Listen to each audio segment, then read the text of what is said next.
So, in continuation, let us start with the chemical biology, the reactions and the applications.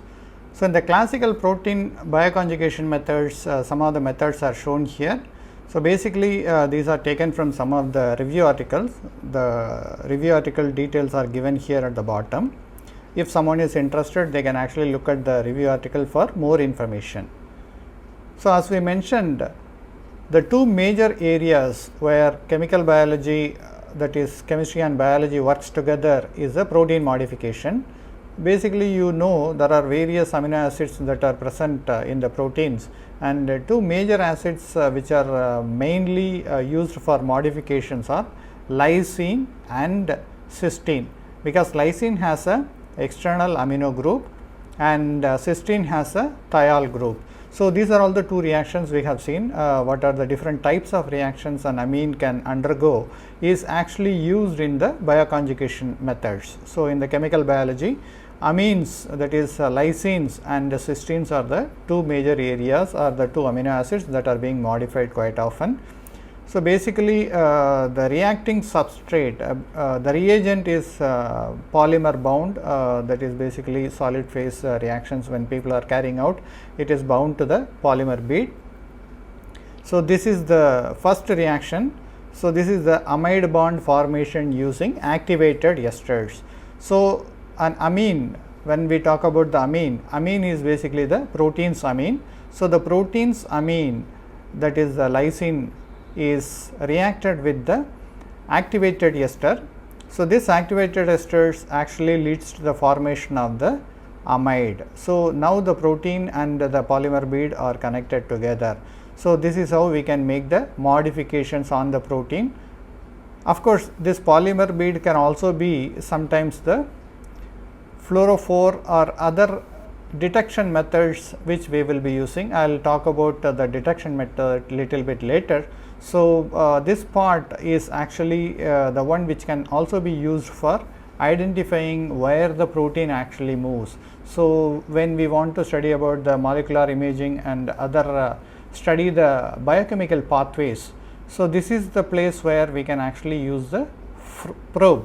The probe can be photochemical probe or any other probe which people are interested in. It can be Alexa fluor, or say for example, some people use molecular probes, etc. The next reaction is the reaction with isocyanates. So, this also can be isothiocyanate. When the X is sulfur, it is the thio unit, and when X is oxygen, it is isothiocyanate.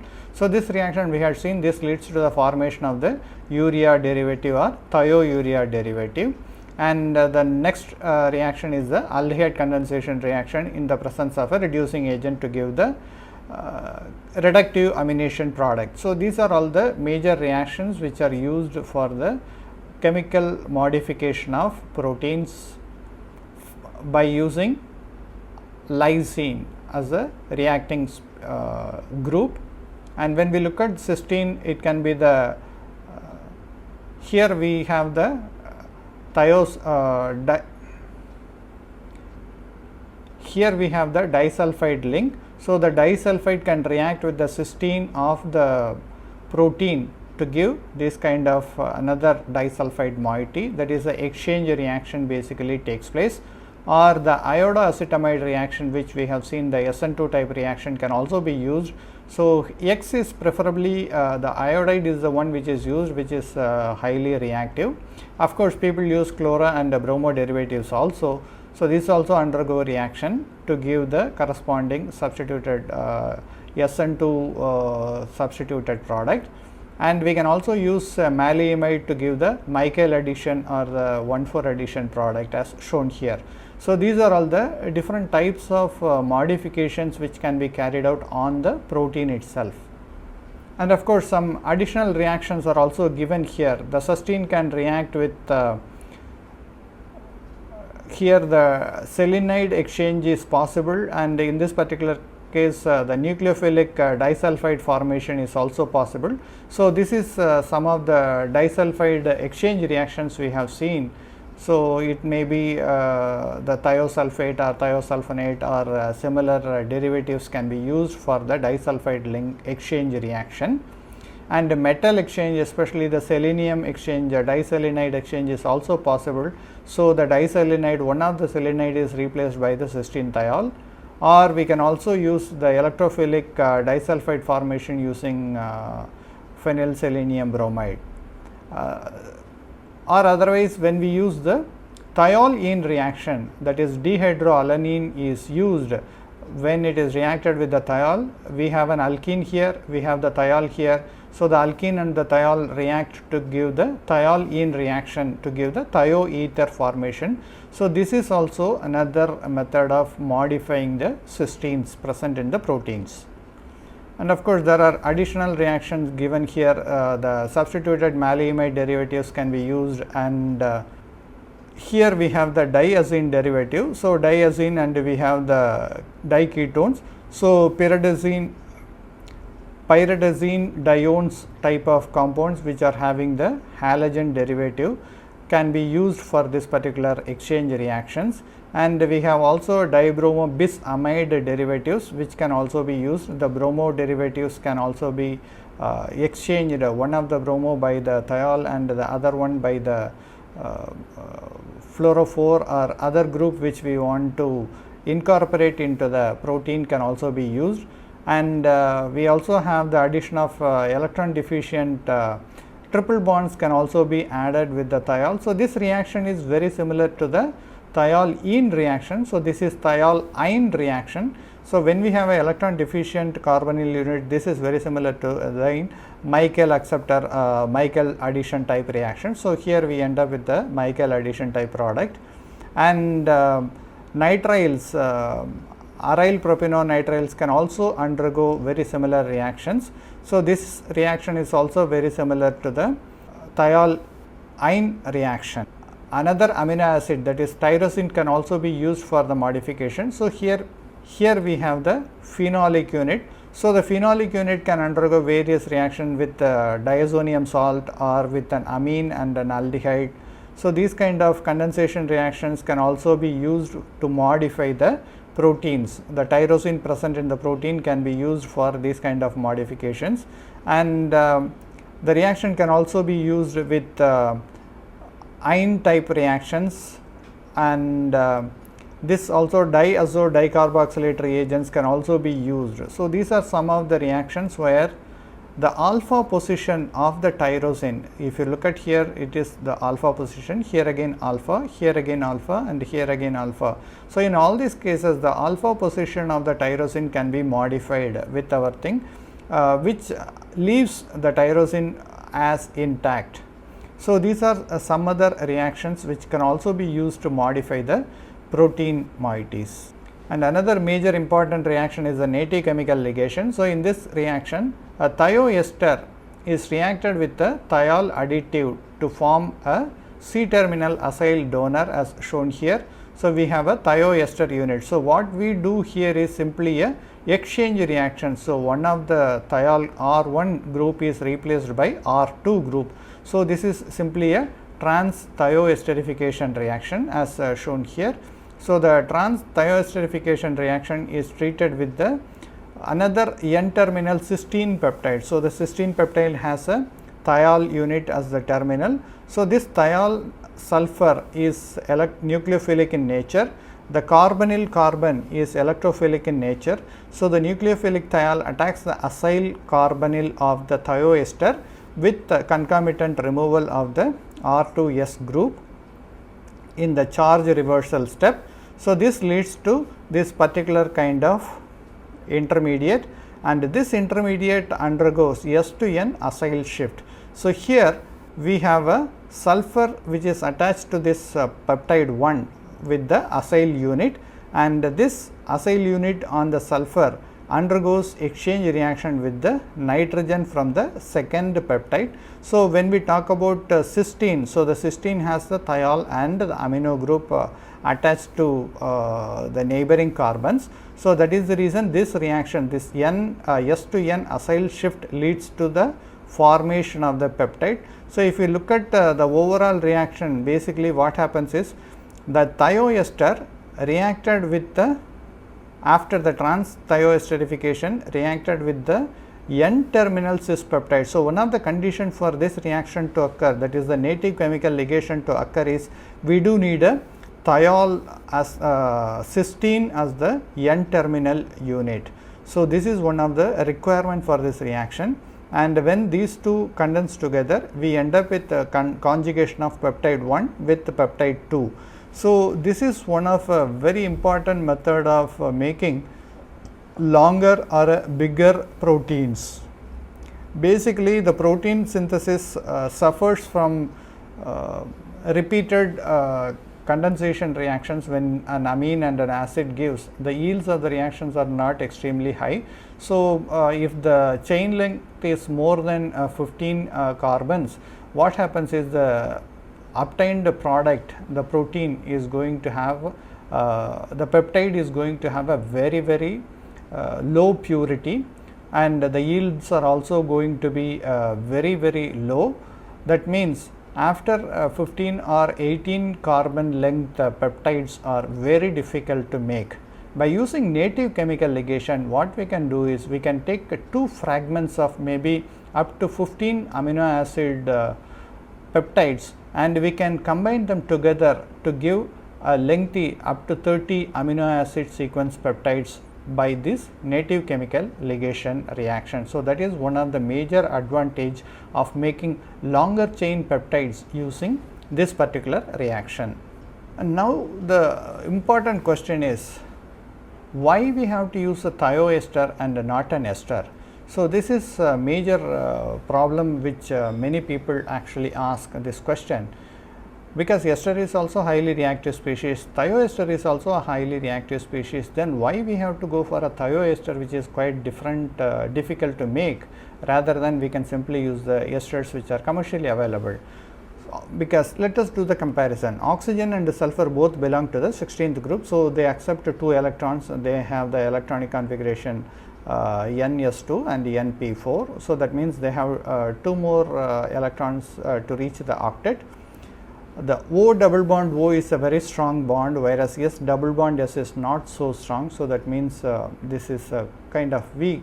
But on the other hand, O single bond O is not very strong, whereas S single bond S is a very strong bond. So, this is the difference between oxygen and sulfur single bond and double bond. And the major problem is carbon belongs to the second row. So, that means carbon cannot expand its valence shell beyond 8 electrons, whereas sulfur is in the third row. So, it can expand the valence shell way beyond 8 electrons. So, that means it can also accommodate more number of electrons, because it is having the d orbitals available for it. And oxygen actually forms a very strong hydrogen bond, whereas sulfur forms a very weak hydrogen bond. So, this is here the oxygen is a winner, sulfur is not a winner. And in the case of oxygen, the catenation is not possible except O3, ozone. Ozone only has 3 oxygens, whereas catenation is possible in sulfur. That means here sulfur wins, because there are plenty of polysulfide compounds which are known. And the electronegativity, if you look at oxygen, is more electronegative than sulfur. And alcohols are basically neutral, whereas thiols are very mildly acidic in nature. Alkoxide is a strong base and a nucleophilic, whereas thiol is a weaker base and stronger nucleophile. So, these are all the last 3 factors are crucial for our reactions. And this is one of the reason the nature uses acetyl CoA, that is acetyl thioester is one which is used in many of the nature reactions. Nature prefers thioesters over normal esters. And if you look at the thioester bond advantage, because nature, as I told, prefers the lowest energy process, and in the many of the biochemical process, thermodynamics plays a vital role. So, we know carbon and oxygen belong to the same group. So, that means when a carbon oxygen bond is formed in the case of esters, there is a very stable overlap. In other words, what we can say is this is going to be a very strong bond. In other words, it is very difficult to cleave.